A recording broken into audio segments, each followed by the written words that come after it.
सभी को प्रणाम। आइए पुस्तक मैं क्या हूँ के ध्यान को आगे बढ़ाएं। आंखें सहजता से बंद, मन शांत प्रसन्न और भावना कीजिए कि हमें मैं क्या हूँ अनुभव होने लगा है। गुरु तत्व के दिव्य श्रेष्ठ प्रेम के आधार पर, उनकी कृपा के आधार पर हमने जितना स्वाध्याय किया वो हमारे जीवन में, चरित्र में, व्यवहार में उतरने लगा है और इस ध्यान में अब हमारा मन लगने लगा है।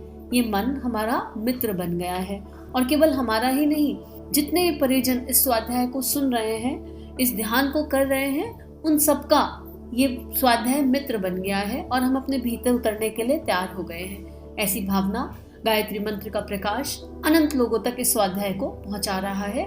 ऐसी कल्पना, ऐसी विचारणा और इसी के साथ गायत्री मंत्र। ओम भूर्भुवः स्वः तत्सवितुर्वरेण्यं भर्गो देवस्य धीमहि धियो यो नः प्रचोदयात्। पिछले ध्यान में गुरुदेव ने बताया कि जानने योग्य इस संसार में बहुत कुछ है, लेकिन उससे कोई लाभ नहीं है। हमें वो चीज जानने की आवश्यकता है जो हमें कुछ कंट्रीब्यूट कर रही हो। और अगर हम जीवन की हर समस्या का समाधान चाहते हैं और हम चाहते हैं कि हम सेल्फ को कंट्रीब्यूट कर सकें, दूसरों को कंट्रीब्यूट कर सकें, तो हमारा ये जानना बहुत जरूरी है कि हम हैं क्या। डेफिनेटली हम ये शरीर तो नहीं है, डेफिनेटली है हम नाम नहीं है, टैग नहीं है जो हमें मिला हुआ है। इसको गुरुदेव ने बहुत खूबसूरती से पिछली बार समझाया और हम लोगों ने प्रैक्टिकल एग्जाम्पल की बात करी कि हमको क्या होमवर्क करना है। आगे गुरुदेव लिख रहे हैं, अनेक साधक अध्यात्म पथ पर बढ़ने का प्रयत्न करते हैं, पर उन्हें केवल एकांगी और आंशिक साधना करने के तरीके ही बताए जाते हैं। खुमारी उतारना तो वह है जिस दशा में मनुष्य अपने रूप को भली भांति पहचान सके। जिस इलाज से सिर्फ हाथ पैर पटकना ही बंद होते हो या आंखों की सुर्खी ही मिटती हो, वह पूरा इलाज नहीं। यज्ञ, तप, दान, व्रत, अनुष्ठान, जप आदि साधन लाभप्रद हैं। इनकी उपयोगिता से कोई इनकार नहीं कर सकता, परंतु यह वास्तविकता नहीं है। इनसे पवित्रता बढ़ती है, सतोगुण की वृद्धि होती है, पुण्य बढ़ता है, किंतु वह चेतना प्राप्त नहीं होती जिसके द्वारा संपूर्ण पदार्थों का वास्तविक रूप जाना जा सकता है और सारा भ्रमजाल कट जाता है। इस पुस्तक में हमारा उद्देश्य साधक को आत्मज्ञान की चेतना में जगा देने का है, क्योंकि हम समझते हैं कि मुक्ति के लिए इससे बढ़कर सरल एवं निश्चित मार्ग हो ही नहीं सकता जिससे आत्म स्वरूप का अनुभव कर लिया जाए। सद्गुण उसके दास हो जाते हैं और दुर्गुणों का पता भी नहीं लगता कि वे कहाँ चले गए। कितना सुंदर पैराग्राफ है और इस पैराग्राफ में गुरुदेव इस किताब का उद्देश्य बता रहे हैं। गुरुदेव कह रहे हैं कि इस दुनिया में बहुत सारे लोग अध्यात्म की प्रैक्टिस कर रहे हैं, लेकिन फिर भी हैप्पीनेस नहीं है, प्रसन्नता नहीं है। क्यों प्रसन्नता नहीं है? कितने सारे लोग हैं जो थोड़ा टाइम प्रैक्टिस करके फिर छोड़ भी देते हैं कि क्या ही फायदा, कुछ हासिल तो हुआ नहीं, कुछ मिला तो नहीं, कोई चेंज तो आया नहीं, क्यों अपने 2 महीने, 3 महीने, साल भर, 6 महीने बर्बाद कर दिए। तो ऐसा क्या मिसिंग है? कौन सी ऐसी चीज है जो उनको नहीं बताई जा रही? तो वो इसमें गुरुदेव पैकेज को कंप्लीट कर रहे हैं कि इसमें जो बताने योग्य है वो हम तक पहुंचा ही नहीं, जो जानने योग्य है वो हम तक पहुंचा ही नहीं। हम लोग कर्म कांड में ज्यादा उलझ जाते हैं। हम लोग अब जैसे छोटे बच्चे को स्लीपिंग लाइन और स्टैंडिंग लाइन बनाना सिखाना पड़ता है और वो बहुत इंपॉर्टेंट है अक्षर ज्ञान के लिए। अगर स्लीपिंग लाइन, स्टैंडिंग लाइन नहीं होगी तो बच्चा कभी भी ABCD ए अनार लिखना नहीं सीखेगा, और अगर ABCD ए अनार नहीं सीखा तो वर्ड फॉर्मेशन और सेंटेंस फॉर्मेशन नहीं हो पाएगी। तो हर चीज एक प्रोसेस है, हर चीज की अपनी एक इम्पोर्टेंस है, हर चीज की अपनी एक वैल्यू है, लेकिन अल्टीमेटली हमें पहुंचना कहाँ है? हमें एक्सेल करना है ना, जो भी लैंग्वेज हम कर रहे हैं उसमें एक्सेल करना है। तो अब अगर हम यहाँ अध्यात्म की बात कर रहे हैं तो हमको इसको एक्सेल तो करना पड़ेगा ना। और इसको एक्सेल करने का मतलब क्या है? अपने अंदर के उस सत्य को जानना, अपने अंदर की उस चेतना को, उस उद्देश्य को जानना जो मुक्ति के मार्ग पर ले जाए और जो हमें असीम और अनंत प्रसन्नता दे और हर क्षण हम प्रसन्न रहें। अब गुरुदेव क्या कह रहे हैं कि हमें कहीं से यज्ञ करना पता चल जाता है तो हम यज्ञ करते हैं। हमने कहीं हाथ दिखा लिया, पत्री में किसी ने कुछ उपाय बता दिया तो हम वो करने लगे। किसी ने ये वाला अनुष्ठान बता दिया तो हमने वो कर लिया।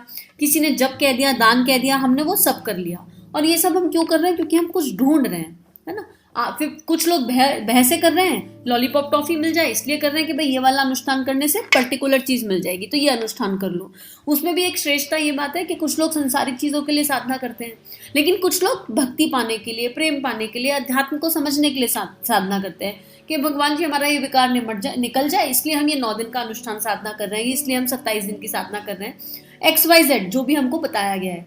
तो इनकी इंपॉर्टेंस है जैसे स्टैंडिंग लाइन की इंपॉर्टेंस है, स्लीपिंग लाइन की है, अक्षर ज्ञान की है, इनकी इंपॉर्टेंस है। और जब हम ये करेंगे तो हमारी प्राण शक्ति ऊपर की ओर बढ़ेगी। सतोगुण बढ़ना मतलब हमारी जो एनर्जी है जो इधर उधर की चीज़ों में वेस्ट हो रही है, सब कुछ तो एक ऊर्जा है ना, और सारी ऊर्जा इधर उधर वेस्ट हो रही है, कभी कहीं पे सारी इंद्रियां फालतू की चीज़ों में लगी हुई हैं।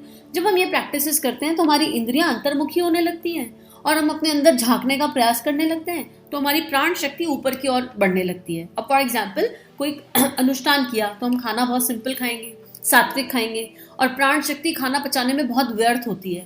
तो जब हम खाना हल्का खा रहे हैं, सात्विक खा रहे हैं, सिंपल खा रहे हैं, कोई प्याज लहसुन नहीं खा रहे, कुछ इस तरह की चीज़ नहीं ले रहे जो नहीं ना लेने योग्य है, तो हमारी प्राण शक्ति बचेगी। और वो बची हुई प्राण शक्ति क्या करेगी? वो मेरा फोर्स बनेगी। कौन सा फोर्स? जो मुझे आत्मज्ञान तक ले जाए, जो मेरी चेतना को जगा दे, जो मुझे अपने अंतःकरण में गहरा उतार दे, वो ले जाएगी वहां तक। तो हर चीज की इंपॉर्टेंस है और कहीं से तो शुरुआत करनी ही पड़ेगी। तो यज्ञ, तप, दान, व्रत, अनुष्ठान, तीनों शरीर से। इस बात को अच्छे से समझना है कि कोई भी चीज केवल शरीर के स्तर पर करोगे तो क्रिया कहलाएगी। क्रिया नहीं करनी, कर्म करना है, तीनों शरीरों को जोड़कर। और अगर ये 3 शरीर का साइंस जानना है तो जन्म शताब्दी को सुनना शुरू कर दीजिए। जन्म शताब्दी से आपको काफी कुछ समझ में आ जाएगा। यहाँ पर भी बीच बीच में उसके बारे में बात कर ही रहे हैं, लास्ट ऑडियो में भी करी है। अब जब आप एक ग्लास में साफ पानी डालते जाओगे, उसे उल्टा नहीं करोगे, तो एक ऐसा टाइम आएगा कि ग्लास में जो गंदा पानी होगा वो ऑटोमेटिकली क्लीन हो जाएगा। तो जब हम इस यात्रा पर चलेंगे सही तरीके से 3 शरीर से संकल्प के साथ तटस्थ होकर लंबे समय तक के लिए, तो हमारे अंदर के दुर्गुण कहाँ गए हमको स्वयं भी पता नहीं चलेगा। एक एक करके सारे विकार, सारे मिथ्या भावनाएं, मिथ्या विचार जिनकी आवश्यकता नहीं है, वो अपने आप क्षय होने लग जाएंगे। लेकिन करके देखोगे तो समझ में आएगा।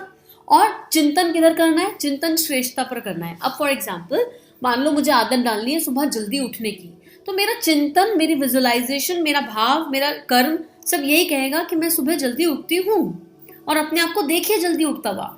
लेकिन अगर आपका चिंतन इस दिशा में, अरे हमसे तो उठा नहीं जाता, अरे हम तो उठते नहीं, या हम इस बात पे रोए जा रहे हैं, तो हम अपने आप को कुछ कंट्रीब्यूट नहीं कर रहे हैं, हम अपनी उस नेगेटिविटी को बढ़ा रहे हैं। तो हम संकल्प लें और रोज प्रयास करें। आप देखोगे आपके पहले दिन के प्रयास से, मान लो आपने 90 दिन का संकल्प लिया, आपने पहले दिन प्रयास किया और बीच में 90 दिन में से आप 40 दिन से उठे, तो कम से कम आप उससे तो बेटर हो ना, जहां आप 0 पर खड़े थे।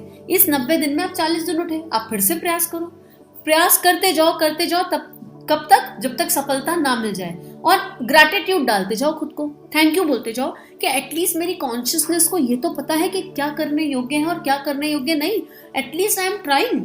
और उसके लिए थोड़ा तप करना पड़ेगा, अपने आप को साधना है। रात को समय से सोएंगे, अपने चिंतन विचारों को उस दिशा रखेंगे, ऐसी किताबें सुनेंगे जो हमें मोटिवेट करे, ऐसे लोगों को फॉलो करेंगे। मतलब अपने तीनों शरीरों से उस एनर्जी को अट्रैक्ट करना। कौन सी एनर्जी को? जिसकी हमें आवश्यकता है। तो अगर हम आत्मज्ञान, शरीर भाव से निकलकर आत्म भाव में जाना चाहते हैं तो हमको सबसे पहले सारे संयम सीखने पड़ेंगे। इंद्रिय संयम में सारे संयम आ जाते हैं, खाने का, बोलने का, देखने का, सुनने का।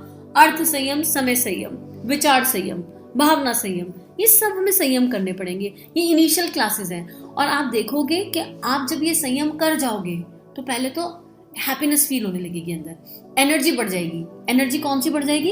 इस आत्मज्ञान को इम्प्लीमेंट करने के लिए जो संकल्प शक्ति चाहिए, कि किसी की किसी बात का बुरा ही ना लगे, किसी की कोई बात अंदर कुछ क्रिएट ही ना करे नेगेटिव इमोशन, बस सबके लिए प्यार प्यार प्यार, करुणा, संवेदना, केवल यही। और हर किसी के लिए ग्रैटिट्यूड आने लग जाए।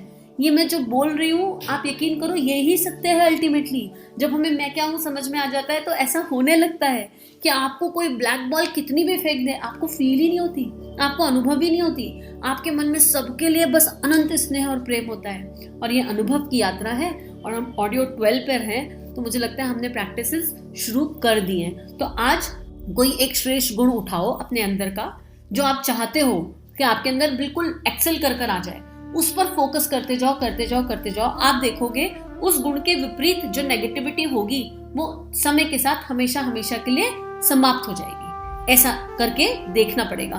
तो आज से अपना संकल्प लीजिए, आगे का स्वाध्याय कल करेंगे और भगवान से प्रार्थना करते हैं कि हम सभी को मैं क्या हूँ की दिव्यता अनुभव हो जाए, हम सभी के अंदर मैं क्या हूँ की दिव्यता अनुभूति तक आ जाए। गुरु तत्व का आशीर्वाद सब पर हमेशा बना रहे। सभी को प्रणाम।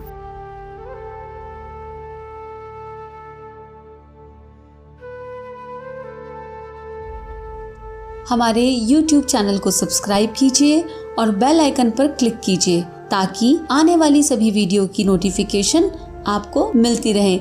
आप सभी को बहुत बहुत थैंक यू।